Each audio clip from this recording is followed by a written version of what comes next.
जय हिंद, जय मातृभूमि। दोस्तों, आप सभी का एक बार फिर से हार्दिक अभिनंदन है हमारे यूट्यूब चैनल पर। दोस्तों, बिहार दरोगा मुख्य परीक्षा के बाद जो अगली महत्वपूर्ण प्रक्रिया होती है वो होती है फिजिकल की प्रक्रिया। जी हाँ दोस्तों, फिजिकल जो कि बहुत ही महत्वपूर्ण फैक्टर होता है आपके मेरिट को बनने को लेकर। ये नहीं, इसका अंक तो नहीं जोड़ा जाता है दोस्तों, लेकिन इसमें चूंकि बहुत सारे स्टूडेंट्स जो क्वालिफाई और डिस्क्वालीफाई होते हैं तो इसके गैपिंग को लेकर जो बहुत ही असर डालता है यह आपके मेरिट पर। तो आज इस वीडियो में हम विस्तार से जानेंगे कि आखिर फिजिकल की प्रक्रियाएं क्या क्या होती हैं, गर्ल्स का कैसे होता है, बॉयज का कैसे होता है, और डॉक्यूमेंट वेरिफिकेशन क्या होता है। क्या फिजिकल के बाद ही तुरंत डॉक्यूमेंट वेरिफिकेशन होता है, और अगर होता है तो कौन कौन से डॉक्यूमेंट्स को आपको चेक किए जाएंगे, खास करके वैसे स्टूडेंट जिनका क्वेरीज रहता है कि ओरिजिनल डॉक्यूमेंट्स मेरा नहीं है ग्रेजुएशन का। तो इसके बारे में भी विस्तार से चर्चा करेंगे इस वीडियो में दोस्तों। तो आप वीडियो में अंत तक बने रहिएगा, और मुझे उम्मीद है कि अगर आप वीडियो को अंत तक देखते हैं तो आपको फिजिकल को लेकर किसी भी तरह की समस्याएं नहीं होंगी, और ये भी समस्याएं नहीं होंगी कि आखिर डॉक्यूमेंट्स को लेकर क्या प्रोसेस है, ओरिजिनल डॉक्यूमेंट्स है तो क्या करें, नहीं है तो क्या करें। ठीक है, इसको लेकर विस्तार से चर्चा करेंगे दोस्तों। और एक बात और है दोस्तों, अगर आपने हमारे चैनल को सब्सक्राइब नहीं किया है तो जरूर सब्सक्राइब कर लें, क्योंकि इस पर हम आपको इसी तरह से वीडियो नियमित तौर पर लाते रहेंगे तैयारी को लेकर, आप आगे किस तरह से आपकी कोई समस्याएं हैं उसको लेकर दोस्तों। तो देखिए, सबसे पहली जो बात है दोस्तों इसमें कि आपको जिस दिन फिजिकल होगा उस दिन आपको चूंकि आपका एक टाइम दिया रहता है कि जैसे मान लीजिए हमारा था 17 जून को डी शिफ्ट में। ठीक है, तो ऑलरेडी 2-3 घंटे पहले आप पहुंच जाइए। ठीक है, चूंकि आपको एंट्री पहले से ही करवा दिया जाता है। अब वहां पर क्या है दोस्तों, आपको जो नॉर्मल तरीके हैं, आप जो भी अपना सुई सब पे जाइए या खाली पैर दौड़िए, आपको इससे उसको आयोग को कोई समस्याएं नहीं है। अब जब दौड़ की जो प्रक्रिया होती है दोस्तों वो होता है मेल का और फीमेल का। देखिए क्या क्या प्रोसेस है। मेल का जो रनिंग का है दोस्तों वो 1.6 किलोमीटर यानी 1600 मीटर आपका दौड़ है, जिसके लिए आपको टाइमिंग दिया जाता है 6 मिनट 30 सेकेंड। और जो फीमेल कैंडिडेट्स हैं उनके लिए जो डिस्टेंस है वो है 1 किलोमीटर यानी 1000 मीटर, और उसके लिए उनको टाइमिंग दिया जाता है 6 मिनट। तो बॉयज़ के कंपेरेटिवली थोड़ा सा यहाँ गर्ल्स के लिए जो समस्या है उनको थोड़ी, चूंकि वो दौड़ती तो नहीं है लेकिन फिर भी 6 मिनट उनके लिए बहुत ही एक तरह से कहिए तो पर्याप्त है दोस्तों। वो आमतौर पे गर्ल्स बहुत कम ही रनिंग में फेल होती हैं, तो गर्ल्स लोग आप इसको लेकर परेशान नहीं होइएगा। ठीक है, आप आसानी से कर लीजिएगा। अगर 1-1.5 महीने भी बिना इंजरी के अगर आप हैं तो आसानी से क्लियर कर सकती हैं, कोई दिक्कत नहीं। के बाद जैसे ही आप रनिंग कंप्लीट करते हैं उसके बाद जो अगली प्रक्रिया है दोस्तों वो है गोला फेंक की। तो गोला फेंक जो पुरुषों का है यानी मेल का वो है 16 पाउंड का गोला होता है, वो 16 फीट फेंकना होता है। ठीक है, जब सार्जेंट जिस बार पोस्ट में रहता है तो वो आपको 20 फीट तक क्वालिफाई करने के लिए वो मतलब फेंकना पड़ता है। लेकिन गर्ल्स में ऐसे जो होता है वो 12 फीट का, ये 12 पाउंड का जो गोला होता है गर्ल्स के लिए, और उसको उनको 10 फीट तक फेंकना है। तो ये है गर्ल्स के लिए। ठीक है, तो ये इसमें भी कोई ज़्यादा समस्याएं नहीं होगी। गर्ल्स लोग आप नॉर्मल तरीके से आसानी से कर लीजिएगा। बॉयज भी आमतौर पर गोला में बहुत कम ही डिस्क्वालीफाई होते हैं। इसके बाद जैसे ही ये दोनों प्रोसेस संपन्न होता है तो अगला प्रोसेस है वो है हाई जंप का। तो हाई जंप जो मेल के लिए है, जो दारोगा के लिए वो 4 फीट और फीमेल के लिए 3 फीट। ध्यान रखिए जब सार्जेंट का पोस्ट ऐड होता है, ठीक है, तो उस दौरान 4 फीट की जगह पे 4.5 फीट हो जाता है मेल के लिए। ठीक है, और फीमेल का आमतौर पे जब सार्जेंट का उनका चूंकि पहले भी उस तरह का जो रहा है तो उसमें उनके लिए कोई खास ऐड नहीं होता है। ठीक है, बस उनका जो मेरिट का आधार बनता है वो नंबर के आधार पर ही बनता है। उनके लिए ऐसा फिजिकल अभी स्टैंडर्ड कोई एक्स्ट्रा नहीं है। उसके बाद जैसे ही हाई जंप आप क्लियर करते हैं तो आपको लॉन्ग जंप के उस पर मतलब आपको ले जाया जाता है। हालांकि एक चीज़ यहाँ पर ध्यान रखिए दोस्तों, आप सभी के मन में ये जरूर क्वेरीज होंगे कि गोला फेंक या हाई जंप या लॉन्ग जंप इसमें कितने अटेम्प्ट्स दिए जाते हैं। तो देखिए मेनली 3 अटेम्प्ट्स हैं। गोला फेंक में 3 बार अगर आप नहीं फेंके तो आमतौर पे तो बाहर कर देगा, लेकिन हाई जंप में कभी कभी क्या होता है ना कि उसमें आपको चांसेस दिए जाते हैं, उसमें आपको चांस देता है 2-3 चांस ऐसे जो है। तो लेकिन उसके बाद भी कभी कभी क्या होता है ना कि वो थोड़ा सा बख्श देते हैं कि चलो 2-3 बार और कूद लो, क्योंकि वो मतलब वहाँ पर थोड़ा मौका मिलता है। आपकी किस्मत भी अच्छी है तो निश्चित रूप से, और नहीं तो अगर कभी वैसे बार बार ऐसा है कि ये कोई सिद्धांत नहीं है, ठीक है, कि आपको चांसेस दिए जाएं, लेकिन आमतौर पे जैसा कि मैंने देखा भी है और ऐसे दिए भी जाते हैं। ठीक है, इसके बाद की जो प्रक्रिया है दोस्तों वो है लॉन्ग जंप की। तो लॉन्ग जंप जो होता है वो होता है आपको 12 फीट मेल के लिए और फीमेल के लिए 9 फीट। ध्यान रखिएगा जब सार्जेंट का पोस्ट रहता है तो उसमें 12 फीट की जगह पर 15 फीट है हो जाता है। ठीक है, मेल के लिए, और फीमेल के लिए तो कोई क्राइटेरिया नहीं उसमें, बस वही 9 फीट।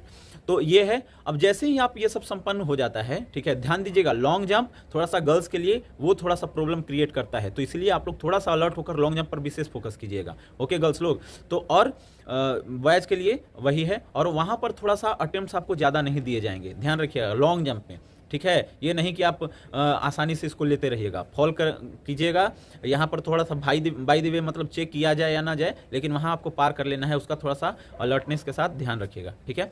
इसके बाद की जो प्रोसेस है दोस्तों, ये जैसे ही आपका क्लियर कर लेते हैं, मतलब इतना तय हो गया कि आपने फिजिकल ऑलरेडी क्लियर कर लिया।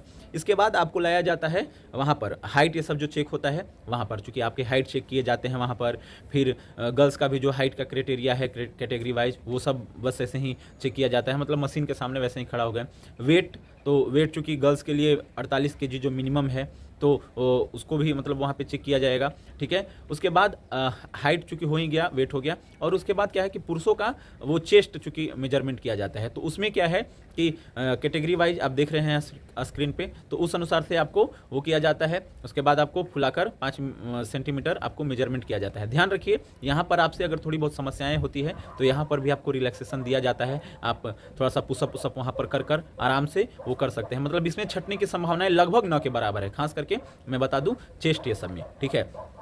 तो जैसे ही ये सब प्रक्रिया संपन्न होती है दोस्तों, तो इसके बाद आपको अगला प्रोसेस जो है ना, वो होता है डॉक्यूमेंट वेरिफिकेशन का। तो डॉक्यूमेंट वेरिफिकेशन को लेकर आप समझिए, यही आपका सबसे पहला प्रोसेस है जहां पर डॉक्यूमेंट वेरिफिकेशन होता है, और ये जो डॉक्यूमेंट वेरिफिकेशन होता है यही अंत तक आपका मान के चलिए कि चलेगा, ठीक है। कुछ इसमें ज़्यादा चेंजेस होने वाला नहीं है। तो डॉक्यूमेंट वेरिफिकेशन के लिए आपको क्या लगता है दोस्तों? पहली बात तो आप ये देखिए, एक तो आपका हो गया ऐसे आय, आवासीय, जाति, ठीक है। ईडब्ल्यूएस वाले हैं तो ईडब्ल्यूएस, ठीक है। ईडब्ल्यूएस हो गया तो उनका तो नॉर्मली वो जाति का ही हो गया, तो ये है। अब इसको लेकर भी आप परेशान हो सकते हैं कि आखिर ये कब का होना चाहिए। तो ये देखिए, फॉर्म भरने वाले का समय तक का है वो है तो भी ठीक है, और नहीं तो अगर मान लीजिए 1 अप्रैल के बाद जो आप बनवा लेते हैं, जैसे जो भी खास करके अपने अपने कैटेगरी के अनुसार, जैसे ईडब्ल्यूएस के हैं तो आप उस समय बनवा लेते हैं, उसके बाद तो भी ठीक है। नहीं तो पहले वाला भी है, कोई इशू नहीं होने वाला है, या बीच में भी है तो आपका चलेगा। ध्यान रखिएगा, थोड़ा सा ओबीसी ये सब में जो नॉन क्रीमी लेयर वाले हैं वो सब शायद 6 महीने तक का ऐसा वैलिडिटी रहता है, तो वो थोड़ा सा आप देख लीजिएगा।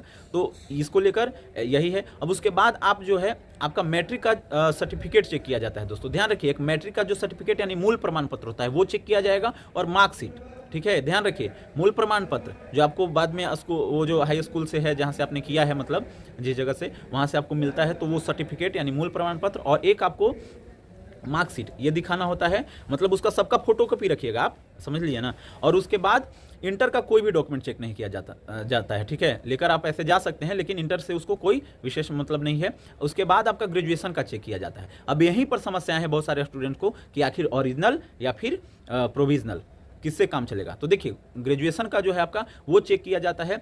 एक तो आपका मार्कशीट का है, उसका आपका फोटोकॉपी लगेगा, और एक जो ओरिजिनल को लेकर बहुत सारे स्टूडेंट जो डाउट में रहते हैं कि हमारा ओरिजिनल डॉक्यूमेंट्स तो आया नहीं। स्वाभाविक सी बात है दोस्तों, आप ये समझिए ना कि आप अभी जस्ट ग्रेजुएशन किए, फॉर्म फिलअप करने लायक हुए, तो आप ये सोचिए ना कि आपका ओरिजिनल डॉक्यूमेंट्स आएगा नहीं ना। तो उसके लिए जो प्रोविजनल जो आपका मार्कशीट के साथ देता है वो इनफ है, समझे। हम लोग भी वैसे ही किए थे, हम लोग के समय भी वही डॉक्यूमेंट्स लगा था, ठीक है। हम लोग भी ओरिजिनल थोड़ी ना हम लोग के पास था, और आज तक कभी नहीं खोजा गया है। तो आपके पास प्रोविजनल है मार्कशीट के साथ ग्रेजुएशन का, तो आपके लिए पर्याप्त है। और अगर प्रोविजनल भी नहीं है तो उसके लिए भी एक प्रोसेस होता है दोस्तों, टेस्टिमोनियल। हालांकि यहाँ पर खोजा नहीं जाता है, लेकिन मैं इसके बारे में विस्तार से अगले वीडियो में, जब मैं पूरी तरह से डॉक्यूमेंट्स को लेकर जब वीडियो बनाऊंगा, तो उसमें विस्तार से इसके बारे में चर्चा करूंगा कि अगर आपके पास ओरिजिनल डॉक्यूमेंट्स नहीं है तो कैसे आप उसकी जगह पे एक टेस्टिमोनियल होता है जो 6 महीने के लिए मान्य होता है, कैसे करवा सकते हैं, वो विस्तार से बताऊंगा। तो यही था दोस्तों। और एक चीज और है कि इसमें को जो आइडेंटिटी नंबर जो दिए होंगे, जैसे मान लीजिए आधार कार्ड दिए होंगे या पैन कार्ड दिए होंगे, उसका एक फोटोकॉपी ले लीजिएगा। और देखिए, सारे डॉक्यूमेंट्स को आप ओरिजिनल लेकर जाना है, ठीक है ना। ये नहीं कि ओरिजिनल को छोड़ दिए, सारे डॉक्यूमेंट्स का आपको ओरिजिनल लेकर जाना है, लेकिन आमतौर पे उसका आपको फोटोकॉपी ही लेगा, तो वो फोटोकॉपी आप करवा कर लेकर जाइएगा, नहीं तो ऐसे अंदर में होता है, ठीक है। तो यही सब प्रोसेस है दोस्तों। और जैसे ही ये सब हो जाएगा तो आप समझिए कि आपके समस्याएं समाप्त हो गई डॉक्यूमेंट्स वेरिफिकेशन तक के, और यही सारे डॉक्यूमेंट्स जो आपको बाद में भी लगेंगे। और कभी भी ध्यान रखिएगा, फोटो जरूर रखे रहिएगा, ठीक है। आप हमेशा 2-4 फोटो जो आपने फॉर्म भरते समय जो फोटो दिया होगा वो फोटो हमेशा आप रखे रहिएगा अपने डॉक्यूमेंट्स के साथ, ताकि कहीं अगर ज़रूरत हो जिस जगह पर तो आप ये कर सकते हैं। तो यही थी पूरी प्रोसेस थी दोस्तों, यही पूरा प्रोसेस था दोस्तों, जिसको लेकर आपके मन में अगर फिर भी अगर कोई डाउट्स हो तो आप हमसे कमेंट करके पूछ सकते हैं कि आपके क्या इश्यूज हैं। तो समझ लिए ना ग्रेजुएशन के डॉक्यूमेंट्स है सबको, और पूरी फिजिकल की प्रक्रिया भी यही थी दोस्तों। और फिजिकल जिस दिन आपका होता है तो ये ध्यान रखिएगा, बस वही आपका चिप लगा दिया जाता है पैर में, और कुछ नहीं। आपका जो भी 4 राउंड करना है या 5 राउंड करना है, उसके बाद 100 मीटर, वो डिस्टेंस के अनुसार आपको ऑलरेडी दिशा निर्देश को जरूर ध्यान रखिएगा दोस्तों। जो वहाँ पे आपको गाइडलाइन दिया जाता है उसको जरूर ध्यान रखिएगा, क्योंकि कई स्टूडेंट ऐसे होते हैं जो 6 चक्कर भी लगा चुके होते हैं। होते हैं। पिछली बार हमारे साथ हमारे एक मित्र भी थे जिन्होंने 6 राउंड कंप्लीट कर लिया, नहीं तो वो अगर हमारे साथ दौड़े होते तो उनका अच्छा मार्क्स था, उनका आज मेरिट बन चुका होता। लेकिन क्या कीजिएगा, कुछ कभी-कभी गलतियाँ ऐसी हो जाती हैं, इंसान से ही गलतियाँ होती हैं। तो यही था दोस्तों। अब फिर भी अगर कोई डाउट्स हो तो आप ज़रूर पूछिएगा। तो मिलते हैं दोस्तों फिर अगले वीडियो में एक नई जानकारी के साथ। तब तक के लिए जय हिंद, जय मातृभूमि, वंदे मातरम। धन्यवाद दोस्तों।